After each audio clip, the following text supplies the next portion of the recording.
Sinon, on va nous faire, lui, un petit peu le topo de là où on en est à l'heure actuelle dans la chaîne de l'autisme. Merci beaucoup pour l'organisation de tous, de vous donner le privilège d'être parmi vous aujourd'hui. La tâche n'est pas simple pour moi, parce que je veux dire comment pas ce qui est souvent entendu. Avant toute chose, je dois vous dire que ce que je vous ai raconté, qui est pour une expérience clinique de 15 ans, est nullement exclusif de tout ce qui a été dit dans la première partie. C'est extrêmement intéressant.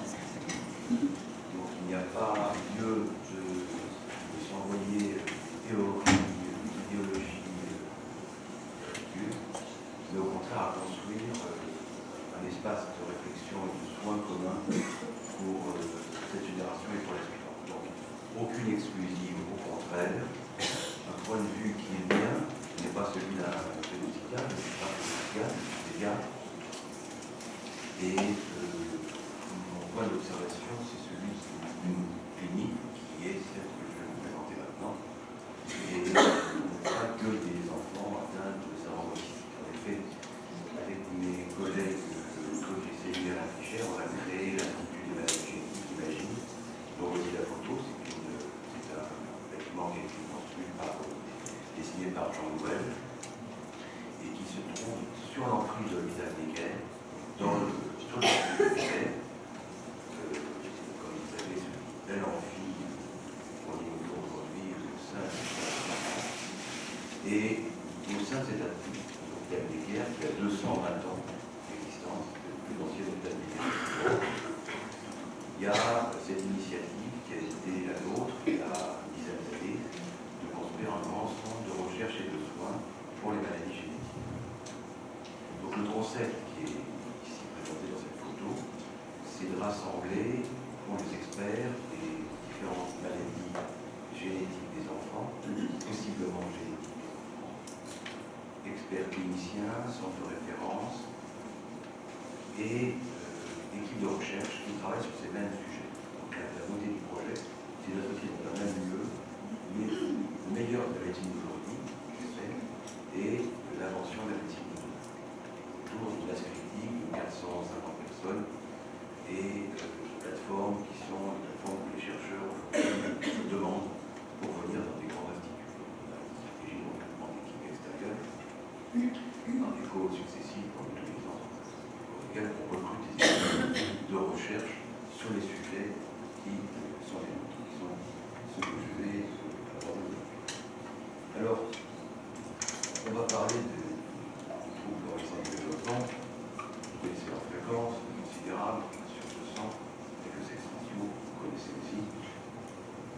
Mais si je vous ai présenté d'abord le centre de l'AGI, c'est pour vous dire qu'il y a environ 25 000 consultations par an. Et la quête d'une possible explication organique au syndrome autistique est la première cause de l'autisme. Sur les 25 000 ou 30 000 enfants qu'on voit, si je calcule, comme je l'ai fait, quelle est la proportion des familles, des personnes qui consultent pour savoir s'il y a une cause organique à un syndrome d'angoisse et développement, c'est la première. Et puis là-dessus, c'est une donnée qui ressort de la. Alors, ces familles qui viennent nous voir avec un enfant dit autiste, souvent viennent de leur propre chef et ne sont pas envoyées par des pédopsychiatres, très rarement. Elles viennent de leur propre chef, ou envoyées par un pédiatre, ou envoyées par un neuropédiatre, ou envoyées parce que l'imagine fait rêver par la possibilité peut-être d'avoir enfin une communication, une explication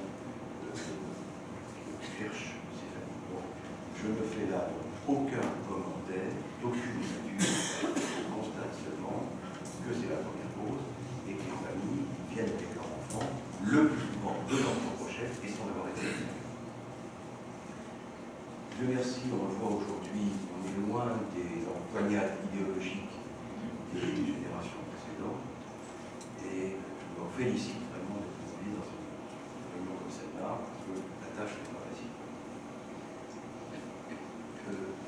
voudrais insister sur le fait que les familles sont très demandeuses. Il y a une demande. Ils attendent des explorations qui souvent n'ont pas eu lieu, j'en parlerai, et elles sont très demandeuses. Exploration, éclairage. Elles le font souvent à l'insu des psychiatres et des psychiatres. Elles ne disent pas. Elles ne disent pas qu'ils vont dans les consultations. Ils ont trop peur d'être mal vus ou de perdre la place dans le vie d'un jour. Et d'être. Elles vont se retrouver plus en difficulté encore. Bien souvent, la démarche individuelle et secrète. Ce qui est plus frappant, c'est qu'il y a un accès aux explorations, aux soins, c'est vraiment les psychiatres qui le font intervenant. Il y a un accès aux explorations dans le pays qui est extraordinairement hétérogène. Il y a des enfants qui ont été convenablement explorés et d'autres qui ne sont pas souvent explorés. Et la demande est dominée par, c'est pour ça qu'on va consulter en politique, par la question des origines. Et la question que se posent ces mamans, ces sœurs, ces apparentés, c'est mon enfant est comme il est, mon neveu est comme il est, mon frère est comme il est, mais est-ce que j'ai un risque d'avoir un autre enfant avec la même famille? Donc la question du conseil génétique est un peu celle qui amène les consultants vers c'est la question des origines et la possible déterminisme génétique de la maladie, sans préjuger de l'exactitude ou de l'exactitude de ce scénario, mais c'est ce qui occupe l'esprit des gens. La possible organicité, la possible composante génétique et le risque possible de récidive. Voilà ce qui nous occupe. Et aussi, bien sûr, le prestige de l'Institut. Alors, on va passer en revue l'expérience qui est la mienne, depuis presque 20 ans, et il y a des éléments dont je reparlerai, mais qui sont des éléments auxquels du reste Nicolas a fait tout à l'heure, qui sont importants, qui sont des éléments contextuels, je veux dire sociétaux presque. Et je vous l'ai dit comme ça en style télégraphique, vous n'aidez ou ne l'écoutez pas, mais j'y reviendrai.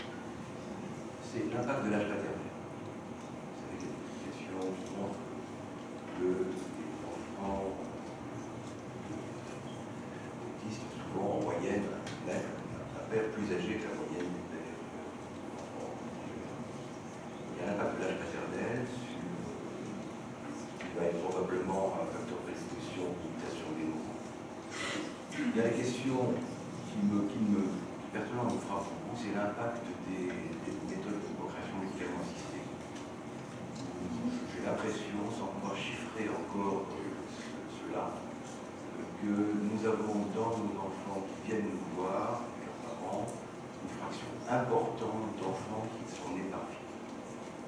Je ne fais pas de relation que vous avez faite, je signale seulement ça. L'impact de la prématurité, et prouesses, nos amis néonatologistes, mais comme souvent, les conséquences se donnent tard, cher et tard, succès rapide, mais les difficultés viennent plus tard, en général. Et les questions d'environnement, du modèle des syndromes, des troubles organisation de développement environnementaux, en environnement au cours de la dépression. Donc voilà ce que je voulais vous dire en première abord. Et d'où je parle, comme disait tout à l'heure Nicolas, d'où je parle. Quelle est ma légitimité pour être là devant vous aujourd'hui? Ma légitimité, c'est que je suis convaincu que les enfants dont nous parlons souffrent. La question de la souffrance a été posée tout à l'heure. Ils souffrent de multiples manières. Ils souffrent en particulier d'avoir à attendre dans l'univers inhospitalier de l'hôpital. Donc les consultations sont une épreuve conséquente. Par conséquent, nous avons inventé un concept à la région de France qui est de dire, puisque c'est si difficile pour eux d'attendre dans un environnement non familier, et c'est nous qui irons au plus près des enfants dans leur lieu de vie, dans les hôpitaux de jour, dans les instituts médico-éducatifs, dans leur environnement familier, avec l'équipe, les éducateurs, les psychologues, les infirmières, les infirmiers, pour leur rendre visite sur site, dans leur lieu de vie, fond, le résultat d'une longue histoire qui est un peu l'histoire de la vie, c'est que j'ai toujours été convaincu que le travail que je faisais devait être fait de manière collaborative, avec les psy. Et depuis que j'ai pris la chef de service de l'éthique, j'ai d'emblée associé des psychologues, psychanalystes dans la constatation. Il y en a aujourd'hui 6. Et presque toutes les constatations sont faites en binôme. J'avais un respect, un intérêt pour le général, pour ce qu'on fait, qui m'a fait associer d'emblée, en amont, les psy aux constatations génétiques. Et effectivement, ce travail en binôme avec les psychiatres et les psychanalystes m'a conduit à voir recueillir les témoignages de collègues pédopsychiatres qui avaient payé chèrement la méconnaissance d'une cause organique à un cerveau autistique et qui avaient connu la douloureuse expérience d'un bébé avec une récidive et des procès qui s'en sont suivis par le fois plusieurs fois. Et ces pédopsychiatres qui ont fait les douloureuses épreuves de la méconnaissance de l'organicité ont été un petit peu les traits d'union avec les établissements. Je ne sais pas si vous voyez ce que je veux dire. C'est-à-dire que c'est grâce à cette collaboration que les portes de ces établissements ont été ouvertes. Et nous, de moi en particulier, nos collègues pédopsychiatres ont dit à leurs collègues de l'institution, ils sont tous épouvantables, mais celui-là, il est fréquentable. Donc, comme j'étais fréquentable, j'ai été un petit peu le pionnier de cette action. Pourquoi j'étais fréquentable? Parce que respect, parce que l'intérêt mutuel reste mutuel. Et c'est pas ici. Je ne me rappelle pas du fond de la pensée. Je pense qu'il ne faut rien faire tout seul. Le travail est aussi qu'ensemble. Personne ne détient la clé de ces problèmes. Donc, avec ces collègues de psychiatres qui avaient eu des douloureuses, on a initié les situations sur site. Donc, c'est très important pour vous aujourd'hui de comprendre, je pense à Nicolas et aux autres pédopsychiatres, que les enfants dont je vais vous parler aujourd'hui ne sont pas des primo-consultants dans une consultation de pédopsychiatrie, comme il y en a, ou comme celle de Bernard Gols, ou peut-être celle de ce n'est pas les mêmes enfants.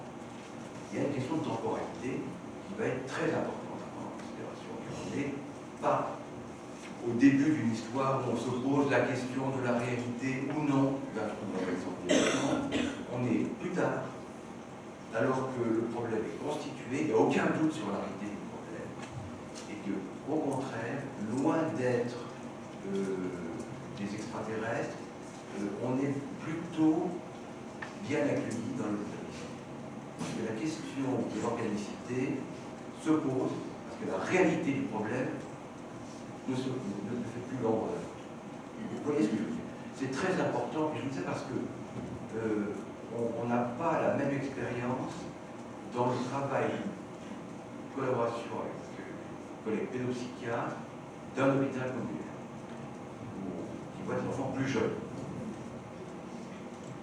Quand on est appelé à avoir un enfant dans le centre de pédopsychiatrie de Béquet, évidemment, l'enfant est encore jeune, c'est tôt dans l'histoire, et on ne peut pas envoyer le généticien avec l'appareil de photo en lumière, c'est pas possible. Il y a une question de temporalité qui fait que c'est trop tôt. Et c'est pourquoi c'est si problématique. Parce que tôt c'est trop tôt, tard ça peut être trop tard aussi. Donc la question du bon moment, la question de l'organicité des troubles, est une question extrêmement difficile. Extrêmement difficile. Et ce ne sont pas les mêmes enfants qu'on voit dans une consultation de pédopsychiatrie pour question et ceux qu'on voit dans les établissements. Parce que le temps a fait son œuvre. On est toujours beaucoup plus malin après. Donc, comment je m'y prends? Quel est le concept qu'on a inventé dans les autres jours avec les c'est que nous nous rendons avec mon collaborateur dans les différents autres jours de la région de France, sur le territoire parisien. On a visité actuellement 18 ans, près de 22 centres. Les limites n'étant pas le nombre de centres, mais la capacité physique de résistance, puisque ces présentations ont lieu le samedi, en plus de mes heures de travail, le samedi, le week-end, et avec une petite équipe mobile. Et si on n'en fait pas davantage, c'est pas parce que les besoins n'est pas grand, c'est que Donc on commence par réunir les parents qui sont déjà prévenus de notre visite et on va leur exposer ce qu'on va faire. Donc il y a une conférence, il y a actuellement une vingtaine de personnes, où on se présente, où on est présenté par le pédopsychiatre qui nous a invités à venir, donc c'est lui ou elle qui nous a invités, et on va raconter en quoi va contribuer à l'organisation, c'est-à-dire une consultation individuelle avec l'enfant et ses parents, toujours en présence de l'équipe, du pédopsychiatre, de l'éducateur, de l'infirmière, et on va se faire raconter une histoire, qui est l'histoire de la maladie. Alors, ce qui est extrêmement intéressant, que je vous livre, on verra, c'est que les collègues vous entendez à l'occasion de cette anamnèse des informations qui ne vous ont jamais été révélées. Comme si les parents filtraient sélectivement ce qu'ils disent aux professionnels. Et donc, mes amis et les psychiatres, ils n'ont jamais dit ça. C'est incroyable. Et donc, les parents, les malheureux, ils filtrent, pas positivement, mais négativement, ce qu'ils disent, et qui peut être très important. Ils ne disent pas ce dont ils pensent que ce n'est pas dans la sphère psychique. Une menace de fausse couche, c'est important à dire. Des fausses couches, une mort prématurée, c'est important. Un apparenté à risque, un apparenté malade, c'est important. Donc l'anamnèse, le récit de l'histoire familiale, de l'histoire de la grossesse, de l'histoire du sujet, sont des motifs de surprise pour les équipes incroyables au cours desquelles elles découvrent vraiment des poteaux roses, des choses qui n'avaient jamais été prévues. Premier point. Alors, je fais mon travail de pédiatre, on examine le patient. Le patient dit au docteur, vous avez des alliés, je sais pas, des amis, mais il n'a jamais été examiné. Personne n'a jamais examiné. C'est la première fois. Donc voilà des enfants qui n'ont jamais été pratiqués. Ou pour les vaccinations sans être vaccinés. Donc le temps de l'examen clinique, en faisant un témoin toujours, est aussi un motif de surprise. Et puis on va préconiser un certain nombre d'explorations quand elles n'ont pas été réalisées. Le premier point, c'est de voir ce qui a déjà été fait. Et il y a souvent, là encore, dans mon pays, je suis sûr que dans le vôtre, bien, on découvre des dossiers vides. Des enfants qui n'ont jamais été examinés et dont le dossier médical est vide. Grave, pas d'anamnèse, pas d'examen clinique, pas d'examen clinique. Voilà la situation. Et c'est pas dans la brousse, c'est dans Paris, la région parisienne. C'est peut-être la vôtre. Donc on va préposer des examens qui sont tous soins ambulatoires. Et il n'y a pas d'hospitalisation, naturellement, c'est des prélèvements qui sont faits sur le site, quand les infirmières peuvent toujours bien prélever, ce qui n'est pas fréquent. Beaucoup d'infirmières ne souhaitent pas faire. Et si le veulent bien, on les fait sur le site. Et finalement, les enfants n'ont pratiquement jamais à aller à l'hôpital, sauf dans une occasion qui est l'imagerie, c'est malade. Donc on fait un bilan et j'explique que c'est une médecine lente, que les choses prennent du temps, qu'ils ne vont pas sortir de la consultation avec un panneau ou une étiquette, qu'il n'y aura pas de stigmatisation, et que tout ça, ça va se passer en douceur, qu'il n'y a rien à craindre, que on se verra avec les résultats. Donc c'est une médecine lente, et c'est une consultation qui est dédramatisée par du fait de mon expérience, mais aussi par ses paroles. Quelles sont les questions que je pose, que nous posons lors des expositions de jour? Elles sont, je dirais, de plusieurs sortes. D'abord, est-ce qu'on est dans un trouble envahissant de développement isolé, ou est-ce qu'il se situe dans un contexte plus large? C'est autre chose. Est-ce qu'il s'agit d'une forme isolée ou d'une forme familiale? Dans le cas, dans la famille, dans la fratrie ou proche ou éloignée. Est-ce qu'il y a ou non un déficit intellectuel? Tout à l'heure, Nicolas a juste raison pour insister sur l'hétérogénéité de ces patients. Parce qu'on parle pas de... Il n'y a pas une vérité absolue sur l'autisme, en fait. Vous allez le voir aujourd'hui. De qui parle-t-on? De qui parle-t-on? Donc, est-ce qu'il y a ou non un déficit intellectuel? Et bien sûr que les résultats d'exploration dont je vous parlais sont de nature toutes différentes selon qu'on est en présence d'un enfant qui est intellectuel. Est-ce qu'il y a des facteurs de risque? Est-ce que cet enfant est né par fécondation in vitro? Quel âge avait le père à la naissance de l'enfant? Est-ce qu'il y a une histoire de prématurité? Est-ce qu'il y a une histoire d'exposition à des médicaments? Enfin, le travail pédiatrique pédiatre de base. Et puis à la fin de tout ça, est-ce que j'ai une idée, est-ce que j'ai un indice ou pas? Au terme de cette présentation, on va commencer l'exploration.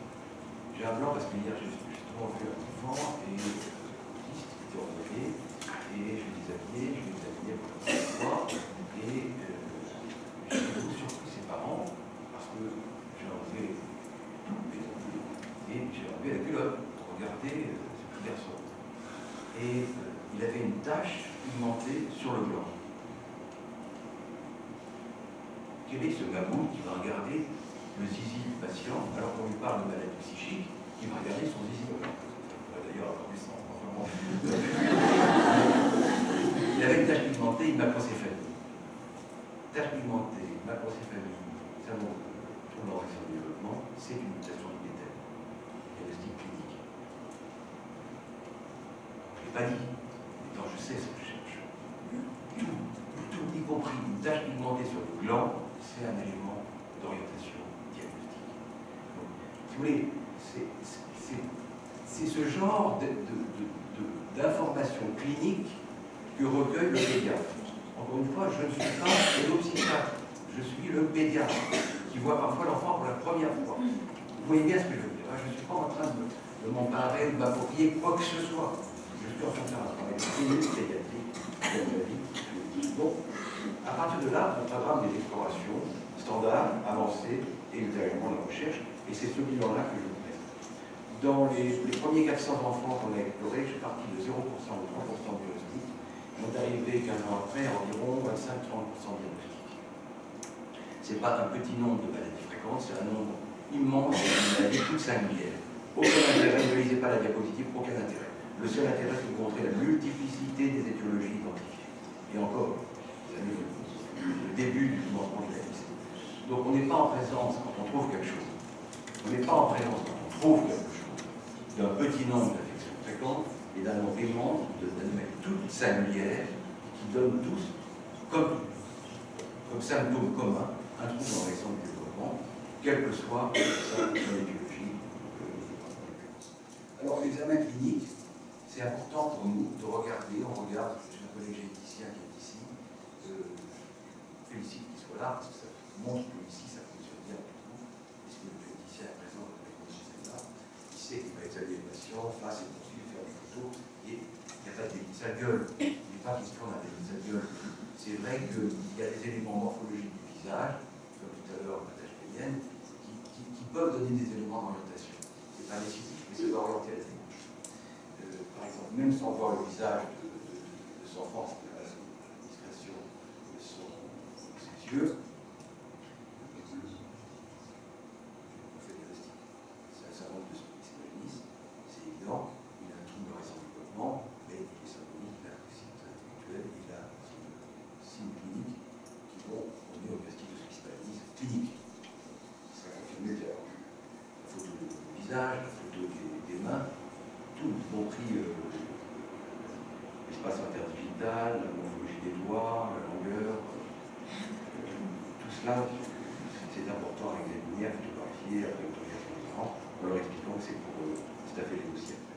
Et un autre élément très important pour nous, c'est de récupérer les albums de photos du passé. Parce que lorsqu'on voit un enfant, on dit, nous, pédiatre, on a appris notre sémiologie à l'âge pédiatrique, mais quand on est pas plus tard, à 16 ans, 17 ans, 19 ans, 20 ans, c'est plus la même sémiologie. La sémiologie pédiatrique, elle évolue à l'âge adulte. Et même moi, en connaissant un diagnostic, quand on me dit, voilà, c'est une zone de plomb, c'est un syndrome d'Artempion, à l'âge adulte, aujourd'hui, je n'aurais pas fait le diagnostic, alors qu'on l'aurait fait à l'âge pédiatrique.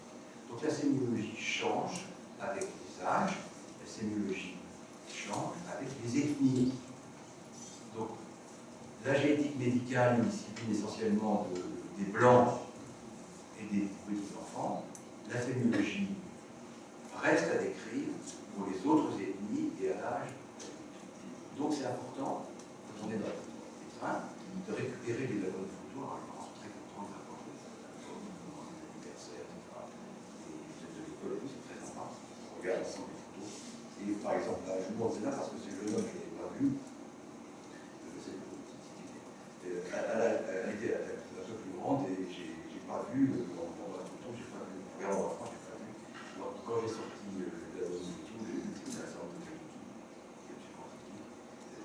thèse d'enquête de santé qualifiée, et je l'aurais loupé parce qu'il était donc, après cet examen clinique qui est important, encore une fois, je ne vous demande pas à vous, pédopsychiatres, d'être cliniciens, généticiens, je crois qu'il faut vraiment le faire ensemble, travailler ensemble. Il faut faire des façons pluridisciplinaires, on fait beaucoup, vraiment très sympa, pédopsychiatres et pédiatres, pédiatres et généticiens. Donc, lorsque ce travail est fait, et il faut avoir une certaine expertise clinique pour le mener, on commence un bilan. Et ce que je veux dire, c'est que, encore une fois, je ne me permettrai pas de vous faire une leçon, je ne fais pas une leçon, comme on dit, je fais un témoignage de 20 ans de vie professionnelle. Chaque fois que j'ai cru avoir une bonne idée, elle a été démentie. Chaque fois que mes amis pédopsychiatres m'ont dit celui-là, il faut que tu le vois, vous ne trouvez rien.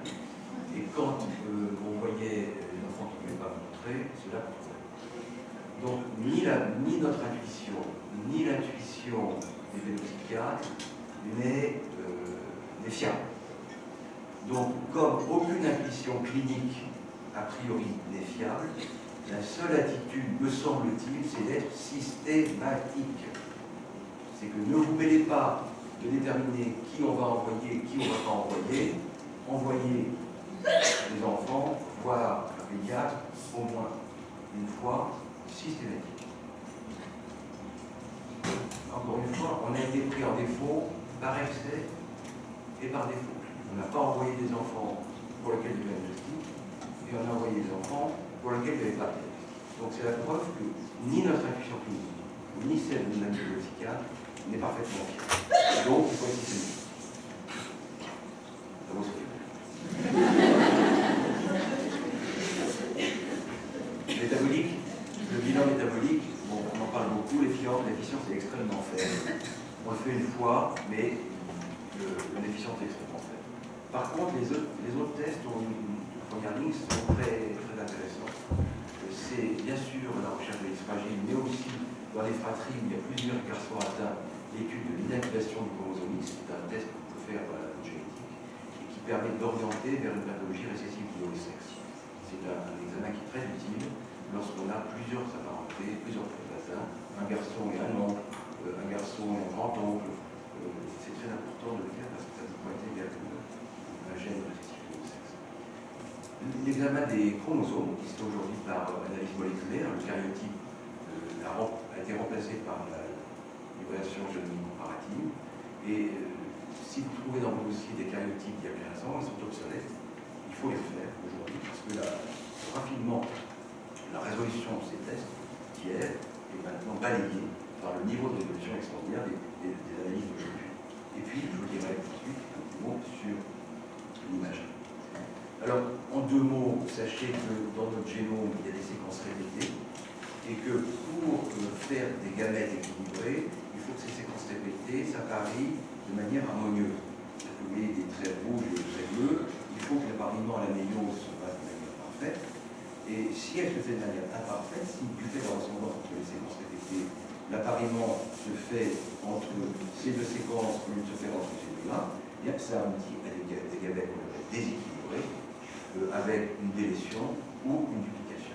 Donc ces appariements illégitimes avec les séquences répétées est un grand pourvoyeur de déséquilibre conphonique et gamétique, donc de duplication et de délétion. On verra que c'est un grand pourvoyeur d'anomalies organiques à l'origine de ces monocystiques symptomatiques. Alors l'analyse se fait de manière automatisée. Vous avez ici en Belgique, on peut possède un très très bon laboratoire de génétique moléculaire, remarquable, cytogénétique et moléculaire. Et cette analyse se fait par comparaison de l'ADN de l'enfant avec l'ADN d'un contrôle. C'est l'analyse comme la buzz, si vous voulez.